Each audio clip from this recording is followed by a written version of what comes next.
बिस्मिल्लाहिर्रहमानिर्रहीम। अस्सलाम वालेकुम। मैं हूं नवान खान और आप देख रहे हैं मेरा फेसबुक और यूट्यूब चैनल। उम्मीद करता हूं कि आप खैरियत से होंगे और मेरी दुआ है कि आप जहां पर भी रहें खुश रहें, आबाद रहें। नाज़रीन इकराम, पाकिस्तानी अफवाज के ख़िलाफ़ एक ख़तरनाक खेल जो कि कल से इसका आगाज़ हो चुका है और बुनियादी तौर पर जो कल की डेवलपमेंट हुई है इसमें अफवाज पाकिस्तान का किरदार किया था। जो इदारों के नाम लिए जा रहे हैं, क्या वाकई जो शीरी मज़ारी की गिरफ़्तारी थी उन इदारों की जानिब से की गई, और दूसरी तरफ असल में उनकी गिरफ़्तारी के पीछे बुनियादी मुहर्रिकात क्या थे, वो कौन लोग थे जो उनको ना सिर्फ अगवा किया बल्कि बाकायदा तौर पर उनकी बेटी ने किस सरबराह का नाम लिया और किस तरीके से उनको पुकारा और उन पर इल्ज़ाम लगाया। दूसरी चीज़ में हम डिस्कस करेंगे कि जो पाकिस्तान मुस्लिम लीग नून ने जिस तरीके से इस वाक़े की ना सिर्फ इसको डिफेंड किया बल्कि पंजाब के वज़ीर आला यानी हमज़ा शहबाज ने बाकायदा तौर पर हुक्म भी दिया कि अब इनको रिहा कर दिया जाए, और रात को 11:30 बजे अदालत लगी, 12:10 पर फैसला आता है कि उनको रिहा कर दिया जाए। क्या उस फैसले को जो इमरान खान का जब रिजीम चेंज हो रहा था और 12 बजे जब अदालतें खुली तो सब लोग हैरान रह गए थे। आज उस फैसले की वजह से जो अपने ऊपर वो दाग समझते थे, क्या उस दाग को धुलने की कोशिश की जा रही है, इस पर भी हम डिटेल से बात करेंगे। लेकिन अगर अभी तक आपने हमारे चैनल को सब्सक्राइब नहीं किया तो काइंडली हमारे चैनल को सब्सक्राइब कीजिए, बेल आइकन को प्रेस कीजिए ताकि नई आने वाली और लेटेस्ट अपडेट से आप बाखबर रहें। नाज़रीन किराम, सबसे पहले तो मैं आपको ज़रा बैकग्राउंड में बताता चलूँ, चूँकि आपको मालूम हो चुका है उनकी गिरफ़्तारी हुई, गिरफ़्तारी के बाद क्या सिचुएशन बनी। अच्छा, अब जो सोशल मीडिया पर जो डिस्कशन की जा रही है उस डिस्कशन पर हम थोड़ी सी मैं आपको इन्फॉर्मेशन देना चाहता हूँ। बुनियादी तौर पर इनका जो मुकदमा बनाया गया था एक तो बहुत ही कमज़ोर मुकदमा था और वो एंटी करप्शन, यानी किसी को मालूम भी नहीं था कि शीरी मज़ारी पहले नोटिस भेजे जाते हैं, नोटिस भेजे जाने के बाद उनके कुछ केसेस हवाले से डेवलप होती हैं, उनको आगाह कर दिया जाता है और फिर इस तरह की गिरफ़्तारी अमल में लाई जाती है। जब ये कुछ ना हुआ और एकदम से उनको गिरफ़्तार कर लिया गया, उनकी बेटी ने बाकायदा तौर पर उनका नाम लिया और आर्मी चीफ़ का नाम लिया और कहा कि जनरल बाजवा ने बल्कि बेगैरत का लफ्ज़ भी उन्होंने इस्तेमाल किया कि उन्होंने ये अगवा की है मेरी अम्मा को।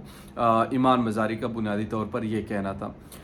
चूँकि खुल के उनने बात की और शीरी मज़ारी ने बाद में क्या कहा, जब वो रिहा हुई और रिहाई के बाद बुनियादी तौर पर बड़े दो टोक अल्फाज में कहा कि DGISPR को बाज रहना चाहिए इन हरकतों से। यानी वो भी इल्ज़ाम लगा रही है इदारों पर।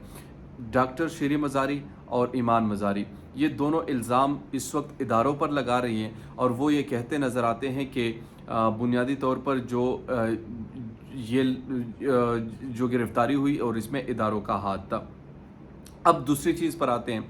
कि क्या इदारे वाकई ऐसा कर सकते हैं और उनके ख़िलाफ़ जो खुलकर बात भी करते हैं। एक तरफ तो ये चीज़ें हमें समझनी चाहिए कि ये दोनों माँ बेटी जो हैं, अब से नहीं बल्कि इनकी बेटी जो थी जब इनकी वालदा मिनिस्टर थी तो उस वक्त से इनकी बेटी मुज़ाहमती सियासत करती रही और सरेआम बोलती रही इदारों के ख़िलाफ़। आज इनकी वालदा भी जब मिनिस्टर ना रही और वो अपोजिशन में आ चुकी हैं तो इनको जब उनसे सवालात करती हैं ट्विटर पर, तो ट्विटर में भी DGISPR को वो हर चीज़ में टैग करती हैं और टैग करने के बाद वो ये सवाल उनसे पूछती हैं। आज जब प्रेस कॉन्फ्रेंस हुई, जब उनको रिहा कर दिया गया तो उन्होंने बाकायदा तौर पर उनका नाम लिया और ये भी कहा कि मुझे गिरफ़्तार किया इदारों ने, यानी सिक्योरिटी इदारों ने, और फिर कहा कि DGISPR को इन चीज़ों से बाज रहना चाहिए। ये दो बड़ी अहम चीज़ें। अब इसको ज़रा जोड़ने की कोशिश करते हैं। जब इमरान खान की रिजीम चेंज हो रही थी, आपको मैं ज़रा वो रात याद दिलाना चाहता हूँ, उस रात हुआ क्या था। उस रात में जब 11:30 बज रहे थे और अदालत ने ये दिया था कि तमाम चीज़ें बहाल कर दी जाए, स्पीकर रूलिंग दे और रूलिंग जब वापस हुई वो वोटिंग करा दे। वोटिंग 11:30 तक नहीं हुई, 11:30 बजे एकदम से सुप्रीम कोर्ट के दरवाजे भी खुल जाते हैं और फिर हाई कोर्ट के दरवाजे भी खुल जाते हैं। इमरान खान के आखिरी लम्हात में उन्होंने कहा था कोई इदारा रह तो नहीं गया जो मेरे ख़िलाफ़ ना हो, تو یہ ایک تاثر قائم ہوا تھا کہ رات کے 12 بجے عدالتوں کا کھلنا اور سپریم کورٹ کے دروازے کھلنا، نہ صرف سپریم کورٹ بلکہ اسلام آباد ہائی کورٹ کے لائٹ بھی آن ہوئی اور وہاں پر ایک درخواست بھی جمع کرائی گئی تھی۔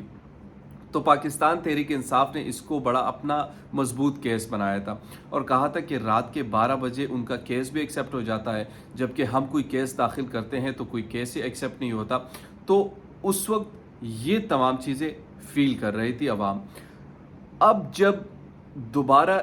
یہی تاریخ دہرائی گئی کل رات کو کہ رات کے 12 بجے عدالت کھل جاتی ہے، شیر مزاری کا کیس سنتی ہے اور شیر مزاری کو رہائی کا حکم دیا جاتا ہے۔ نہ صرف رہائی کا بلکہ جن اہلکاروں نے اس واقعے میں وہ ملوث رہے ان کے خلاف تحقیقات کا حکم بھی دیا اور یہ بھی کہا کہ اس کے جوڈیشل انکوائری کی جائے کہ اس کے پیچھے کون ہے۔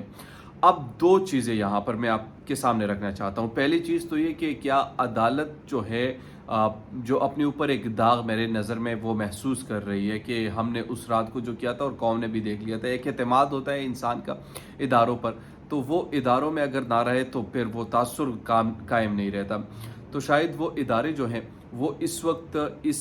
بنیادی طور پر اس داغ کو دھلنے کی کوشش کر رہی ہے اور اب جب پاکستان تحریک انصاف یہ بات کریں گے کہ رات کے 12 بجے عدالتیں کھل گئی تھی، ہمارے خلاف تمام ادارے ہو گئے تھے، تو جواب میں یہ ریبرٹل دیا جائے گا کہ جناب جب آپ کے لیے اسی طریقے سے ریلیف ملتے ہیں تو آپ اس پر کیا کہیں گے، تو وہاں پر پھر آپ لاجواب ہو جاتے ہیں۔ دوسری طرف یہ رائے بھی ہے اور یہ بھی میرا ایک خدشہ ہے، ذاتی طور پر کوئی خبر نہیں ہے، اور وہ یہ ہے کہ ان کو جو یہ بڑا ریلیف ملا ہے اس سے کل شہباز شریف یا آصف علی زرداری کو بھی کوئی بڑا ریلیف مل سکتا ہے اور وہ ریلیف ملنے کے بعد وہ کہیں گے کہ اچھا جب آپ کے حق میں فیصلے آتے ہیں تو عدالتیں ٹھیک ہوتی ہیں اور جب آپ کے خلاف آتے ہیں تو عدالتیں جو ہیں وہ ٹھیک نہیں ہوتی۔ تو یہ دو متضاد چیزیں ہیں اور یہ آپ کیوں ایسا کر رہے ہیں؟ ایک طرف جب آپ کے حق میں فیصلہ آتا ہے تو آپ اسے مانتے ہیں، دوسری طرف آپ کے حق میں نہیں آتا تو آپ شور ڈالتے ہیں۔ تو میرے خیال میں پاکستان تحریک انصاف کو غور سے ان تمام چیزوں کو سوچنا چاہیے کہ وقتی طور پر یہ خوشی تو وہ محسوس شاید کریں مگر اس کے پیچھے بہت سارے سوچ ہو سکتی ہے، بہت سارے دماغ ہو سکتے ہیں اور ان دماغ کے ذریعے ان کے ساتھ کھیلا جا سکتا ہے۔ تو اس وقت کی جو میری نظر میں یہ دو خدشات تھے جو میں نے آپ کے سامنے رکھی کہ فیوچر میں ایسا کچھ ہو سکتا ہے، کیونکہ ایک راہ ان کے لیے ہموار کر دی اور پاکستان تحریک انصاف کو ایک بڑا ریلیف تو مل گیا، مگر اس کے جواب میں اب کیا آتا ہے یہ چند دنوں میں آپ کو نظر بھی آ جائے گا اور پھر میں آپ کو یہ ویڈیو بھی پلے کر کے دکھاؤں گا کہ اس دن میں نے آپ سے یہ بات کی تھی اور آج یہ ٹھیک ثابت ہوئی اور یہ ہوگی۔ تو یہ دو تین چیزیں میں نے آپ کے سامنے رکھنا ضروری سمجھی۔ دیجیے مجھے نعمان خان کو اجازت، امید کرتا ہوں کہ آپ کو یہ ویڈیو پسند آئی ہوگی۔ اگر ابھی تک آپ نے میرے چینل کو سبسکرائب نہیں کیا تو کائنڈلی سبسکرائب کیجیے، بیل آئیکن کو پریس کیجیے تاکہ نئی آنے والی اور لیٹسٹ اپڈیٹ سے آپ باخبر رہیں۔ شکریہ۔